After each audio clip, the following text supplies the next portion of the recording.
With hypospadias and epispadias, the prefix hypo means below, epi means above, and the suffix spadias refers to a slit or opening. So instead of having an opening at the tip of the urethra, hypospadias refers to an abnormal opening on the bottom of the urethra, and epispadias refers to an abnormal opening on the top of the urethra. And both of these can happen in boys and girls, but are way more common in boys. During genital development in the fetus, there's a point in the 8th week of gestation when both boys and girls have a similar bit of tissue called the genital tubercle, which normally grows in the cranial direction, meaning that it grows towards the head. After that point, in boys, the genital tubercle responds to the hormone dihydrotestosterone and stretches out a bit into a primitive phallus. As it grows in length, an area of tissue on the underside called the urethral plate invaginates to form a urethral groove, which is lined with epithelial cells. In the 14th week of gestation, the two urethral folds on the sides pinch off the groove to make it close, and form the penile urethra. In the 17th week of gestation, the ectodermal cells of the glans penis, or head of the penis, also undergo a process of canalization, and the urethral canal connects with the penile canal, and that means that the urethra eventually meets the outside world at the tip of the penis. In a boy, hypospadias happens when the urethral folds along the penile urethra don't meet up and close properly, and that leaves an opening somewhere along the bottom of the penile shaft, and urine can leak out at that spot, instead of going out the tip of the penis like it should. Anatomically, hypospadias can happen in 3 areas: glandular, which is near the head of the penis, midshaft, which is the middle of the penis, and penoscrotal, where the penis and scrotum come together. Generally, the least severe hypospadias are glandular, and the most severe are penoscrotal. Now, with regard to epispadias, the problem starts during the 6th week of gestation, when the genital tubercle grows in the posterior direction, towards the rectal area, instead of the cranial direction. In a boy, this results in an opening along the upper surface of the penis. And anatomically, epispadias can happen in 3 areas: penopubic, where the base of the penis and the abdominal wall come together, penile, which is just somewhere along the penis, and again, glandular, near the head of the penis. Generally, the least severe epispadias are glandular, and the most severe are penopubic. Alright, so switching gears to girls, during development, estrogens stimulate the development of the external genitalia.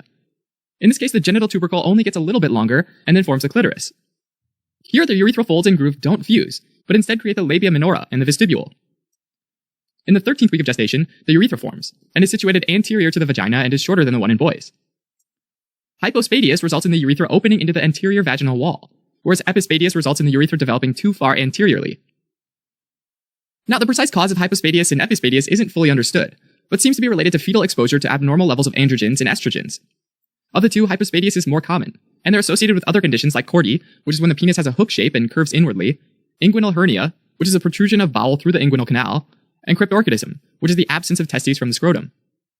Epispadias, on the other hand, are usually associated with bladder exstrophy, where the bladder sticks out through the abdominal wall, and in females they're often associated with a bifid clitoris, which is where the clitoris itself is divided into 2 parts. Symptoms of hypospadias and epispadias largely depend on the location of the abnormal urethral opening. In boys, the symptoms can range from making it slightly difficult to target the urine to incontinence. In girls, the diagnosis often happens later in life, and can cause frequent and painful urination, as well as recurrent urinary tract infections. As individuals mature, if the problem's left untreated, it can lead to sexual dysfunction, infertility, and psychosocial problems, especially in intimate relationships. The diagnosis of both hypospadias and epispadias is typically made when examining a newborn infant. Imaging studies like an excretory urogram can also be used to help with the diagnosis, and this is where a series of x-rays are used to visualize substances passing through the kidneys, the bladder, and the urethra. To treat both hypospadias and epispadias, surgery can be done to reconstruct the urethra, close up the defect, and allow urine to come out the tip of the urethra. This is usually done within the first 2 years of life. Sometimes hormone therapy can be useful as well, especially when there's an additional problem.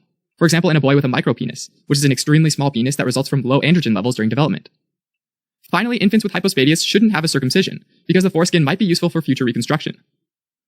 Alright, so as a quick recap, epispadias and hypospadias are generally seen in boys, although they can happen in both sexes. In boys with hypospadias, there's an abnormal opening on the underside of the penis, whereas with epispadias, there's an abnormal opening above or on top of the penis. Fortunately, both can be surgically corrected so that urine flows out the tip of the urethra.